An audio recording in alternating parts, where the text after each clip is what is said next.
क्योंकि आपने शुरू किया श्री रामधारी सिंह दिनकर जी की कविता से, हमारे राष्ट्र कवि रहे हैं, और क्या संदेश दिया जा रहा है, तो मैं बस आपको रामचरितमानस की कुछ पंक्ति याद दिलाऊंगा, आप समझ जाएंगे।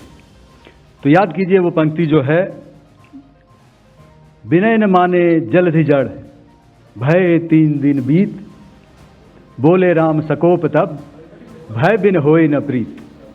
तो समझदार के लिए इशारा ही काफी। और जहां तक ये टर्किश ड्रोन्स का सवाल है, आपने देखा किस तरह के रेकेज यहाँ पे फोटोग्राफ्स हमने दिखाए हैं, चाहे वो टर्किश ड्रोन्स हो या और कहीं के भी ड्रोन्स हो।